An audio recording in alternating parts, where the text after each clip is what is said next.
అయిపోయిన దిగేస్తే ప్లీజ్ 5 నిమిషాలు అయిపోతుంది. అందరూ ఒక నిమిషం వెయిట్ చేయండి, ఒకసారి వెయిట్ చేయండి ప్లీజ్.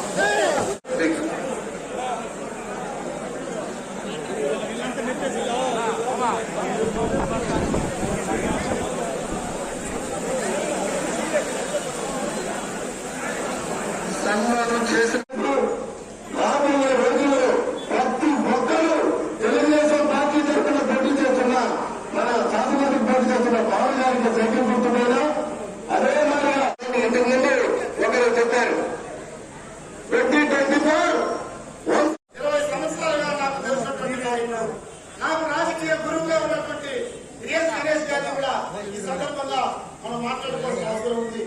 ఎందుకంటే ఎవరైనా రోజు మళ్ళీ కూడా ఈ సందర్భంగా తెలియజేసుకుంటున్నాం. మొదలగా మీకు అందరికీ కూడా తెలుసు, ఈరోజు ఒక చిన్న నానుడి చెప్తా. పులికి పందాల బలం, మొదలకి నీళ్ళ బలం, సెంగుందరు నగరానికి అవలాల బలం కూడా ఈ సందర్భంగా తెలియజేసుకుంటున్నా. ఆనంద్ గారు ఏ కష్టాన్ని ఎప్పుడు వాడాలో ఖచ్చితంగా తెలిసిన వారు.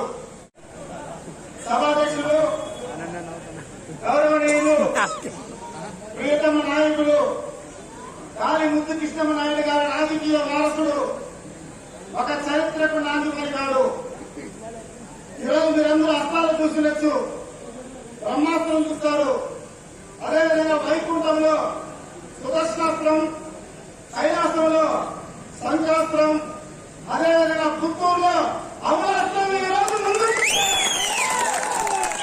ఒక చరిత్ర. దాదాపు ఆయనకు తూర్పు దిక్కుగా మన పడమర దిక్కులో 34 సంవత్సరాలు సుదీర్ఘంగా మన మీద పోరాటం చేసినటువంటి వ్యక్తి అమరు.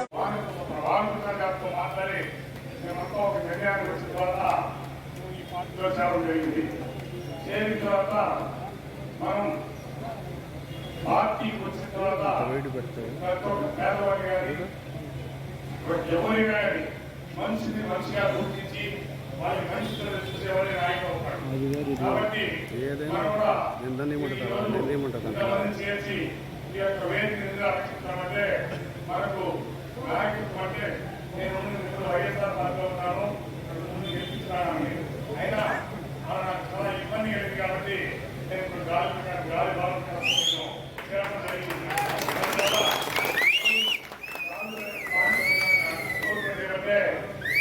మనం ప్రజాస్వామి మీరు గుర్తించి మనకు ఎవరు ఏం పనులు కావాలో వారి యొక్క సొంత పని అనేది లేదు, ప్రజా సమస్యలు కానీ గుర్తించి మనకు నీటి సమస్యలు ఉన్నాయి, చాలా కరెంటు ఈ వేవ్స్ కార్యక్రమాలు ఉన్నాయి.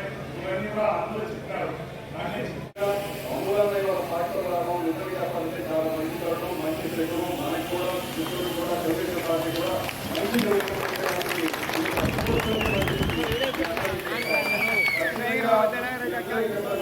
ఏ ఒక్క కార్యకర్తని మర్చిపోము.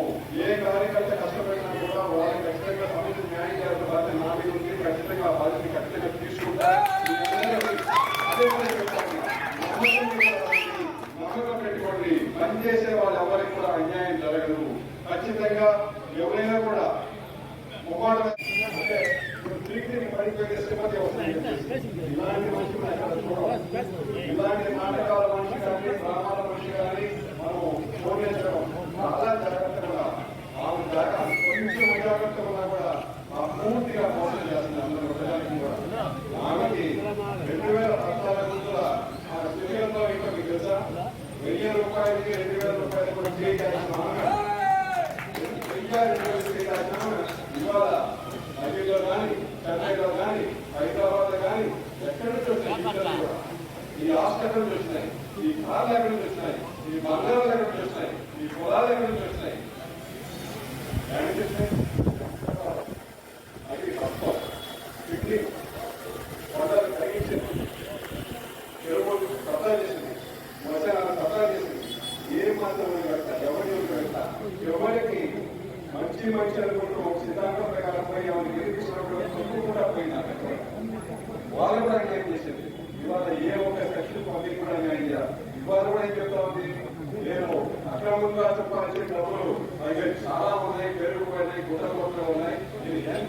కొంట మనిషికి చేపల మార్కెట్లో పెట్టి కొంటాను, గాడి మొత్తం వచ్చేటువంటి మాట వాళ్ళకి ధైర్యం మారుతుందంటే ఆమె ఎంత నిమిదారిపోయిందో అక్కడ చెప్పాల్సిన అవసరమే లేదు.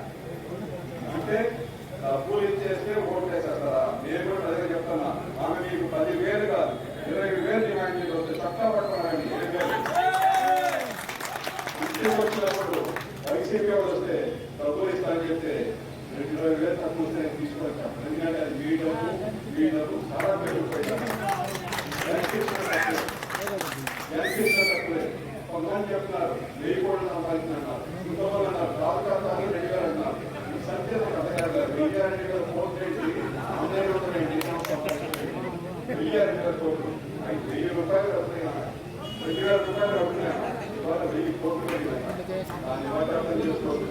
ఆమె ఏ విధంగా అక్రమార్జన చేసిందో, ఏ విధంగా దొంగ కొట్టిందో దీనికన్నా చెప్పాల్సిన అవసరమైనా